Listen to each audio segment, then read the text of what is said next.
মানুষ বরাবরই অভ্যাসের দাস। ঘুম পেলে হাই তোলা, চোখের কাছে ধুলোবালি উড়ে আসলে অজান্তেই নিজের চোখের পাতা কুঁচকে ফেলা, অন্ধকারকে ভয় পাওয়া, সময়ের বিবর্তনে হাজার বছর ধরে গড়ে ওঠা এমন অসংখ্য অভ্যাস আমাদের অস্থি মজ্জায় একদম মিশে গেছে। অবচেতনের এই বৈশিষ্ট্যগুলো সম্পর্কে আমরা অনেকেই তেমন জানি না। এগুলো জানা থাকলে কিন্তু জীবনের নানা ক্ষেত্রে মন মস্তিষ্ককে কিছুটা নিয়ন্ত্রণ করে জীবনে কাজে লাগানো যায়। চলুন আপনাদেরকে আজ জীবনে কাজে লাগানোর মতো কিছু মনস্তাত্ত্বিক পরামর্শ দেই। প্রথমেই বলে নিচ্ছি, আমি কিন্তু কোনো সাইকিয়াট্রিস্ট কিংবা মনস্তাত্ত্বিকবিদ নই, তাই কোনোটা যদি আপনার কাছে নেতিবাচক মনে হয় তা অবশ্যই পরিহার করবেন। তো চলুন শুরু করা যাক। শুরুর কথা বলতে একটা পরামর্শের কথা মনে পড়ে গেল। মানুষ সব সময় দিনের শুরুর ঘটনা এবং শেষের ঘটনা মনে রাখে, মাঝখানে সারাদিন যা হয় তা কিন্তু এত একটা মনে রাখে না।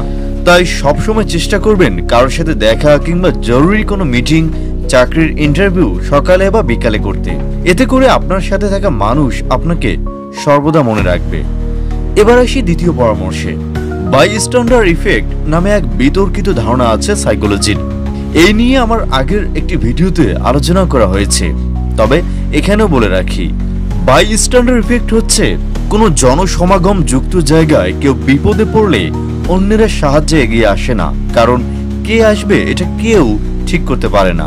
দায়িত্ব তখন ভাগাভাগি হয়ে যায়। এই ধারণা নিয়ে বিতর্ক আছে।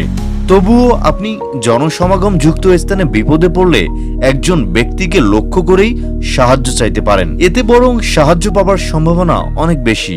যেমন, কালো গেঞ্জি পরা ভাই, দয়া করে 911-তে ফোন করুন। এটা বেশি কার্যকরী কেউ একজন 911-তে ফোন করুন এর চাইতে। চারপাশে তাকিয়ে যা আছে তা মনে রাখার চেষ্টা করুন। এরপর চোখ বন্ধ করে তা মনে করার চেষ্টা করুন কি কি দেখেছেন। চোখ খুলে পরীক্ষা করে দেখুন কতটুকু পারলেন। এটা স্মৃতিশক্তি ও কল্পনা শক্তি বাড়ানোর একটি ব্যায়াম। আমি নিয়মিত করি এটা। আপনি যদি জানেন যে মিটিংয়ে কেউ একজন আপনার সাথে বাজে ব্যবহার করবে, আপনাকে ধুয়ে দেবে, তাহলে তার পাশে বসার চেষ্টা করুন। পাশে বসলে সে যত বাজে ব্যবহার করার ইচ্ছা করেছিল তা করতে পারবে না। একেবারে পাশে বসা লোকের সাথে বাজে আচরণ করা কোনো মানুষের জন্য কঠিন। আপনি অনেকদিন আগে এক লজ্জাজনক অবস্থায় পড়েছিলেন। এ কথা ভেবে আপনার এখনো খারাপ লাগে। আপনার মনে হয় সবাই ঘটনাটি মনে রেখেছে, কিন্তু আপনি একবার ভেবে দেখুন অন্যদের এমন ঘটনাগুলি আপনার মনে আছে কিনা। খুব সম্ভবত দেখবেন মনে নেই, কারণ সব মানুষই তার নিজেকে নিয়ে ব্যস্ত। ফলে অন্যের এসব ছোটখাটো ঘটনা তার মনে রাখার সময় বা কোথায়। আমরা সবসময় নিজেকে কেন্দ্র করেই চিন্তা করি, তাই আমাদের মনে হয় আমাদের ওইসব ঘটনা আমরা যেভাবে মনে রেখেছি অন্যরাও সেভাবে মনে রেখেছে। কিন্তু এখানে সবাই যেহেতু তাদের নিজেদেরই কেন্দ্রে রেখেছে, তাই আপনার বিষয় তাদের অত মনে থাকবেই না। আপনি রাস্তা দিয়ে হাঁটছেন আর অনুভব করতে পারছেন কেউ আপনাকে অনুসরণ করছে, কিন্তু পেছনে ফিরে তাকালে ধরতে পারছেন না। তাহলে আপনার হাত ঘড়ির দিকে তাকান। যদি দেখা যায় পেছনের লোকটিও তার হাত ঘড়ির দিকে তাকালো আপনার দেখা দেখি, তাহলে নিশ্চিত সে আপনাকে ফলো করছে। আমি থ্রিলারের গন্ধ পাচ্ছি। আপনার নিরাপদ স্থানে অবস্থান নেওয়া উচিত।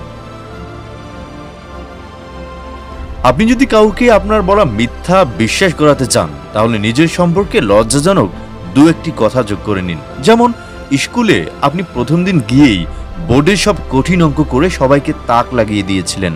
এই মিথ্যা আপনি বলতে চান।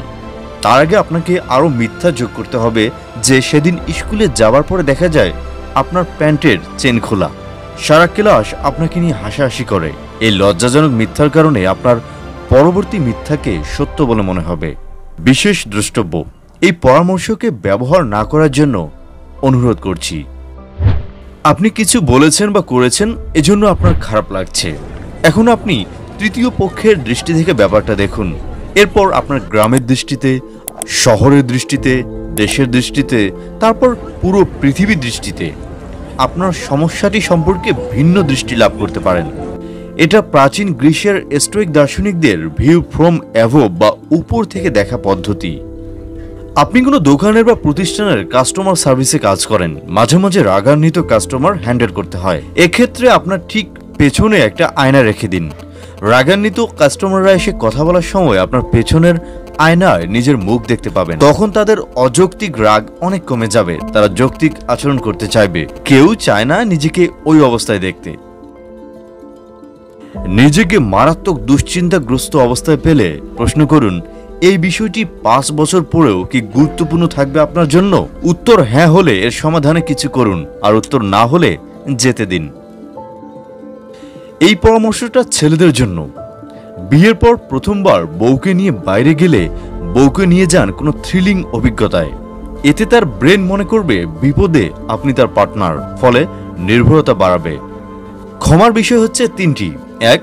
স্বীকার করে নিন কিভাবে আপনার কাজ অন্যের ক্ষতি করেছে। 2. সরি বলুন। 3. বোঝান যে কিভাবে আপনি ক্ষতি পুষিয়ে দেবেন বা ফিক্স করবেন। কখনোই কেন করেছেন তা ব্যাখ্যা করতে যাবেন না, বা অন্য কিছুর উপর দোষ দিতে যাবেন না। ব্যাখ্যা করতে গেলে তা আর ক্ষমা চাওয়া হয় না। যেমন দেরি করে মিটিংয়ে গেলে বা কারোর সাথে দেখা করতে গেলে কেন দেরি হলো বলার চাইতে তাকে দাঁড় করিয়ে রাখার জন্য সরাসরি দুঃখিত বলাটাই ভালো। কেন দেরি হলো বলে দুঃখিত বলে আসলে সেটা ঠিক দুঃখিত হয় না। কোনো বক্তব্য বা লেখার বিরোধিতা করতে চাইলে সবচেয়ে ভালো হলো তার সেন্ট্রাল আর্গুমেন্ট বা মূল যুক্তি ভুল প্রমাণ করে দেখানো। সবচেয়ে বাজে উপায় হলো বক্তা বা লেখককে ব্যক্তি আক্রমণ করা, অ্যাড হোমিনেম বা যুক্তির ফ্যালাসি। এতে অপরপক্ষের যুক্তি খণ্ডন হয় না। অপর মতের বিরোধিতা করতে চাইলে অবশ্যই দেখাতে হবে কোন যুক্তিতে ওই মতটি ভুল বা কেন ওই মতটি ভুল। ইতিহাস পড়ার সময়ে আমরা নিজেদের সবসময় নায়কের আসনে বসিয়ে দেখি, ফলে আমাদের এটা মনে হতে থাকে যে আমরা নায়ক। কিন্তু ওই একই পরিস্থিতিতে আমরা পড়লে হয়তো যারা ভিলেন আছে ইতিহাসে তাদের দলেই বেছে নিতাম। যেমন মুক্তিযুদ্ধের ইতিহাস পড়লে আমরা নিজেদের মুক্তিযুদ্ধে কল্পনা করে নেই, কখনো ভাবি না আমাদের রাজাকার হবার সম্ভাবনাও থাকতো ওই পরিস্থিতিতে থাকলে। কারণ ওই পরিস্থিতিতে যারা যুদ্ধ করেছেন তারা জীবনের ঝুঁকি নিয়েছেন, আর দেশ স্বাধীন হওয়াটা ছিল বিরাট এক কঠিন ব্যাপার। অন্যদিকে রাজাকারদের অবস্থা ছিল ভালো, তারা আরামে ছিল, এবং যেহেতু দেশ স্বাধীন হবার সম্ভাবনা ছিল কম, তাই তাদের ভবিষ্যৎ ভালো হবার কথা ছিল। নিজেদের নায়ক ভেবে বসে থাকলে আমরা বর্তমানে কি করছি তা বুঝতে পারি না। হয়তো রাজাকারি করছি বর্তমান পরিস্থিতিতে দেশ ও দেশের মানুষের সাথে, কিন্তু আমাদের মনে হচ্ছে আমরা তো নায়ক। নিজেদেরকে ইতিহাসের ভিলেনের স্থানে বসিয়ে দেখলে আমরা বুঝতে পারবো যে মানব চরিত্রের দুর্বলতা আছে। এই দুর্বলতা আমাদেরও আছে।